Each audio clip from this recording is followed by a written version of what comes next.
Hello, and welcome to 6 Degrees from Cannabis. I'm your host, Tori Rerick, PharmD and holistic healer. Each episode features a candid conversation about how connecting with the cannabis plant has enhanced an individual's wellness journey. Here to honor the plant, talk about healing, and have fun. Today's conversation is with a mastermind who seeks to provide simple solutions for complex problems via cannabis. Zevin shares how his relationship with the plant started as an experiential enhancement in high school and evolved into holistic support for his anxiety and panic attacks. Keep listening for pops of insight on minor cannabinoids and a breakdown of the seemingly elusive Delta 8. May this episode inspire you to find peace through the power of cannabis. Let's go to the show. Welcome back to the show, everyone. Today we have on Zevin Clark, who is a young but experienced serial entrepreneur. And he has been involved in 4 successful startup companies in the last 5 years. He's a founding member of Bloomble, and Zevin has had a variety of notable successes that have led up to the accumulation of Bloomble's scale inside of the cannabis industry. He has helped Bloomble go from 0 to over 14 million in revenue. Bloomble intends to pivot into a full-service health and wellness brand, building a community to help the world find peace. Welcome, Zevin. Hey, thanks for having me. Yes, of course. This is super exciting because you're the counterpart to Kelly Shulman, who we had on in episode 3 2 years ago. So this is a very interesting continuation of the Bloomble story. Yep. Kelly's was amazing. I'm happy that you guys did that. Yeah. And things have evolved so much because Delta 8 is on the scene now, which is a big focus of Bloomble at the moment. So we'll get there. But what I like to do with each guest is start off with pulling an oracle card from my Follow Your Heart oracle deck. And I'd love to hear about how the card ties in with your experience with cannabis. Love and the that. card that came up today with the Follow Your Heart highly inspired deck is Thy Will Be Done. We have a giant check mark. You can instantly think about the Bible verse, but I'd love to hear about how cannabis has helped you with your will being done. So when it comes to will, especially Thy Will Be Done, I definitely think of the Bible verse. When I think about the foundation of cannabis, marijuana, hemp, you literally are forced to have a strong will just in order to succeed. I mean, if I broke it down with some of my friends, with some of my counterparts, we're talking about people who raised 20, 30, 40 million dollars to build out their organizations, only for that organization to totally fall, totally wilter, totally just lose all traction that they had. So it doesn't come down to money when it comes to cannabis and business inside of this space. It really comes down to will. It comes down to perseverance. It comes down to fortitude. It comes down to wanting to make this work more than anything else out there in the world. I hear that loud and clear. Cannabis takes heart, and it's that perseverance, just what you said, that will carry you through because it's wild out there. I mean, you just had a big move because of how wild it is out there. It's so crazy. So it's like if you put your trust in that, though, if you put the trust in the spirit of cannabis, filtering and expanding to its full potential, and if you're a steward of that, that will be done. It's already done. You just have to stick it out. You have to stick it out. Absolutely. You have to stick it out, and you have to know that at one point you're going to get your lucky breakthrough. You never know when it's going to happen. You just have to know that it will happen. I mean, what Tori was talking about as far as our big move was the fact that the CDPHE came in. They ended up sending Kelly and I an email saying that we are going to basically do an inspection on your premises in Denver.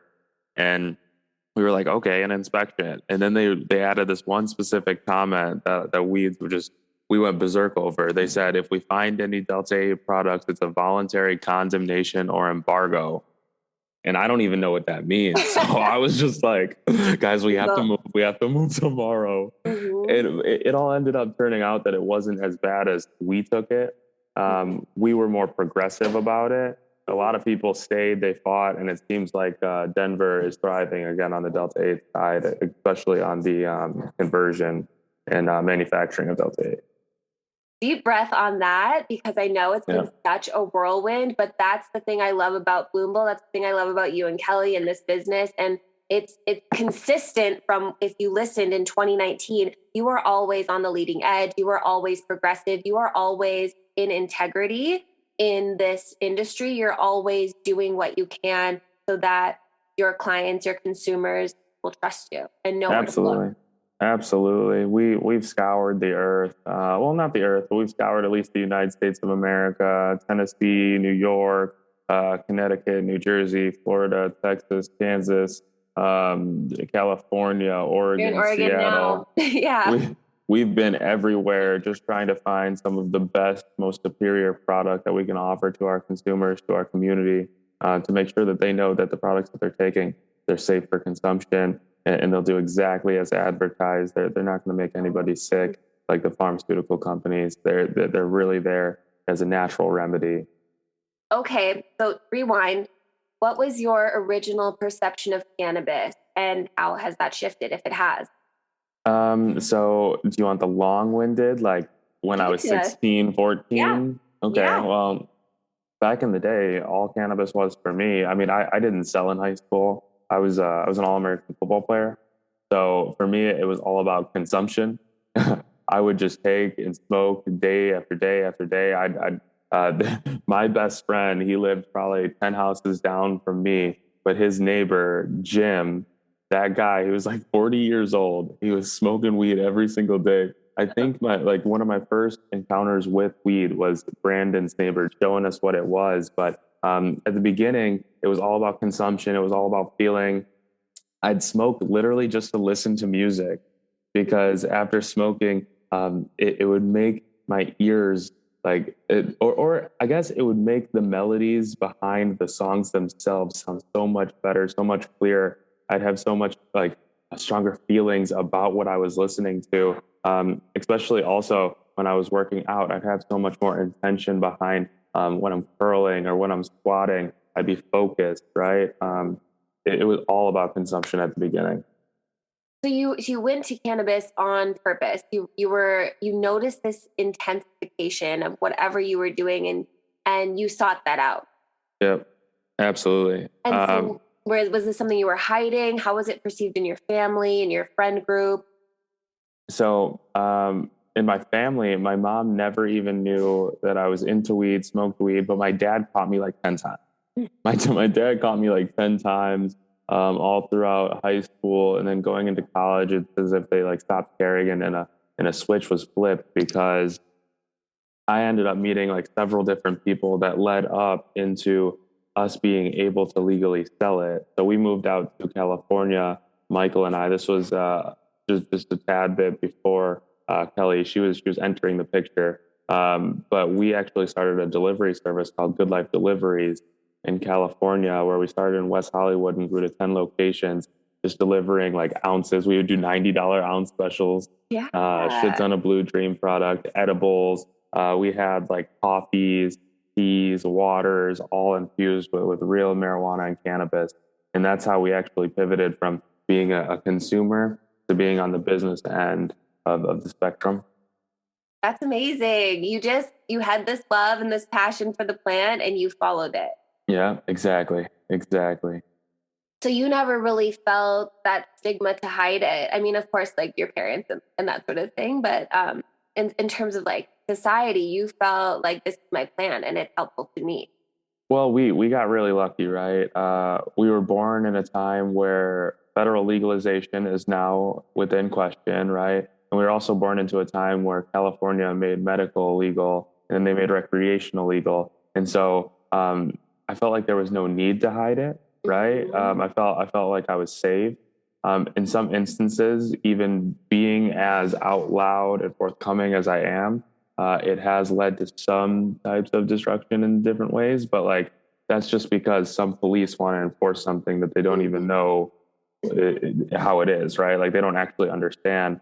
And so that's another mission behind Bloomble is to allow everybody to be educated about cannabis be educated about marijuana and hemp and all of these things and what it actually does. That way, law enforcement knows that we're not there to fight against them. We're there to actually be an asset, an ally to those organizations and help them understand that this plant, it's not as bad as we're making it out to be. And in fact, it will do a lot of good for this planet. I actually love that you went there. I wasn't planning on going there, but I have a friend who's married to a police officer, and that's something that we've had conversations about is, how rigorous and impactful on the mental space that job is, that career is, and how something like cannabis can be really helpful in that sector. So I love just that breaking down barriers and that openness that you have.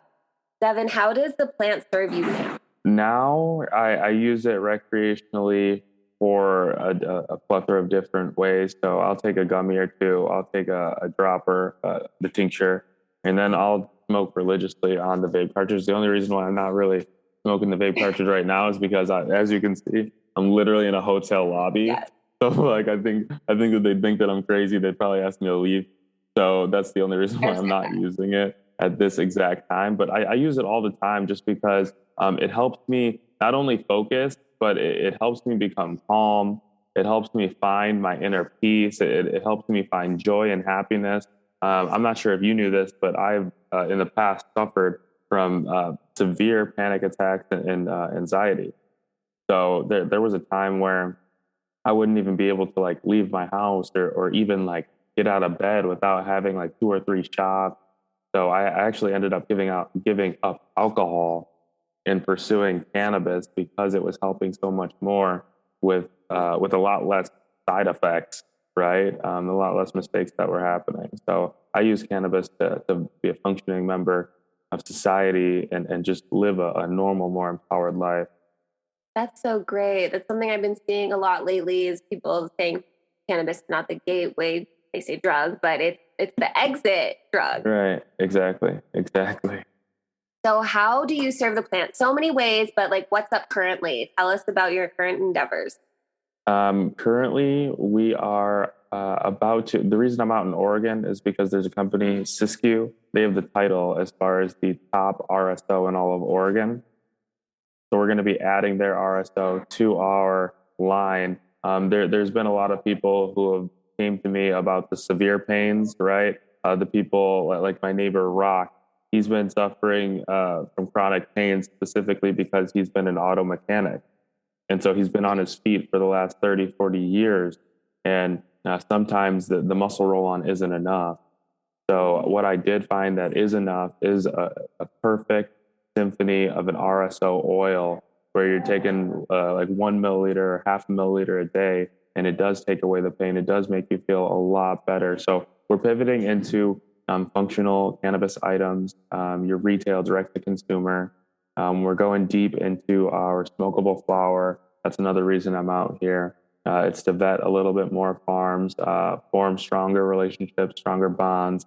And then we're going heavy into new SOPs for minor cannabinoids. So yes, Delta 8 has started, but Delta 10 is right behind it. THCO is right behind it. HHC is right behind it. You've been doing CBD. THCV, CBG, CBN, all of those. Absolutely. We want to focus on all of the cannabinoids because at the end of the day, we're trying to create simple solutions for complex problems. One of the most complex problems that we're tackling right now is anxiety. So I'm really trying to figure out what that perfect portfolio of potency is in order to really just eradicate it from existence. And so that way, nobody lives an anxious life, right? Everybody can have and be functional. Beautiful. Thank you for that. Absolutely. And good luck on all your endeavors. But you always pull through. Like, I know you got this, but just sending a little extra oomph your way. So what is the cannabis question that you get asked the most, and what is your answer?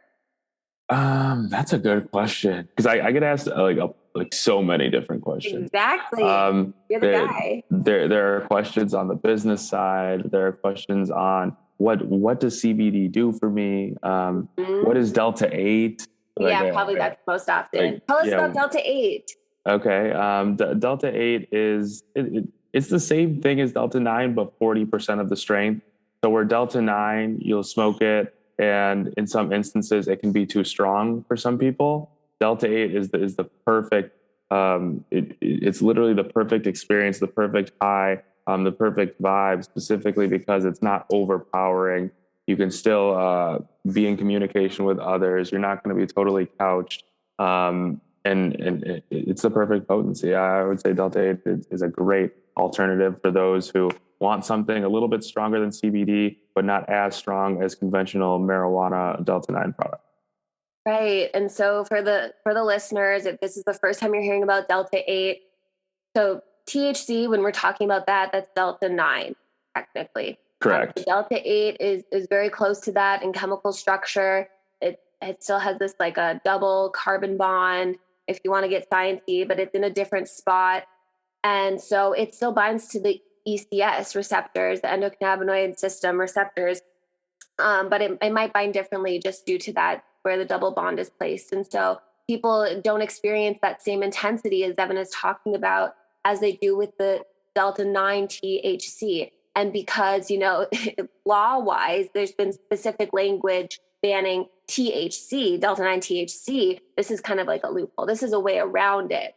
And in a lot of states, it's illegal. They're, of course, coming up with language about it now. But this is a way for companies like Bloomble to get a product that is helpful to the people into the hands of the people that need it, people with pain, people with insomnia, and they can get as close as they can to that THC experience and maybe something even better for them, maybe a better fit because it's not that, I'm like thinking of like rec, hard THC, the higher, the better experience.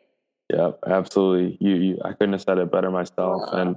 And to just tell some of your listeners, I mean, you asked about my family and what they thought about it. And when my mom did find out, she was a little apprehensive. She didn't want to try any of the products. It wasn't until COVID hit and stress and nerves really started to go and play a part into everybody's life that she started to try the product, and they're helping her sleep. Now, deeper layers of my family, like my dad's side of the family, people who are like 80, 90 years old, who have been brought up to think that cannabis is the devil, they're now using these products, telling their friends, telling their other family members about these things, and they're using them, and it's actually helping. It's actually helping. That's the craziest part about it. For the viewers that can't see, like I have a face of surprise because Zevin has been doing this for years. And so for your mother to finally be like, okay, this is something I want to try out and to stay with it. I think that's such a testimony. It's like, we're on the leading edge, and I forget that even being in Colorado for 5 years and you've been in the industry even longer. It's like, this is our everyday, this is our life. You're moving around the whole country to make this happen for people. And so you desensitize a bit, and it's very normal for us to have these conversations, but you remember there's a whole world out there of people who aren't experiencing cannabis the way we have, and to stay patient with them and to be there for them when they're ready. Absolutely. Absolutely. So what cannabis resources do you recommend? You had sent me a link about moon rock, because I'm sure people ask you what moon rocks are. And so what other resources do you like to share? So I actually read a lot of stuff directly from like attorneys, like they're sending me information, or I'm talking to actual specific chemists. We're actually going to launch a vlog series, an educational series on our YouTube with chemists, lawmakers, people who have started massive organizations, and they're going to start explaining how to actually understand more about the specific cannabinoids. So most people don't know what Delta 8 is. That means that they definitely don't know what THCO is. That means what they definitely don't know what Delta 10 is. That means that they probably don't know what CBG, CBN, CBC actually does for a lot of people. So we're actually setting out to really allow other people to understand all of this information. But as far as information that I'll look up online, it's random articles that are just sent to me. There's one, I think it's the Realm for Caring. That's what it's called. Or it's Realm for Caring or Realm of Caring. Okay. That one has so many different cited articles or PhD level documents from other doctors or scientists on the studies what cannabis can do for the body and how it could help with different ailments, right, or diseases. Awesome. So that's a really good website. I'll link that. And I love what, you have all been doing with the Bloomble YouTube. Bloomble doesn't sleep, you guys. Like when I say that, I'm for real. They're doing Spanish class together. They're doing book club. They're starting this blog series, breaking it down. So please check out what they have on YouTube if you want to learn more. Absolutely. And I appreciate you so much for having this. I appreciate you for hosting this. The show is amazing. The world needs more people like you because you are just a beam of joy, light, and peace. Thank you so much, Zevin. We're Capricorn fam, so you know how it is. Of course. Anything else that you want to leave with the listeners today? If you could, follow us, follow our journey. It's at bloomble.com on most platforms. TikTok actually just censored us and banned our account, unfortunately, so we had to pivot and use bloomble.com. So it's a dot, like a period on TikTok, but you can follow us across all platforms. We're setting out to help the world find peace and educate them through the power of cannabis. Thank you so much. Yeah, thank you. I appreciate it. Thank you so much for tuning in to 6 Degrees from Cannabis. If you connected with this episode, please share it with a friend who would benefit from hearing it too. Tap the subscribe button to be notified when the next 6 Degrees episode is released. You can find more information about holistic healing, the Follow Your Heart Oracle deck, and what I do by visiting ToriRerick.com. If you message us on Instagram at 6 Degrees from Cannabis, we'll be sure to message you back. Bliss be with you.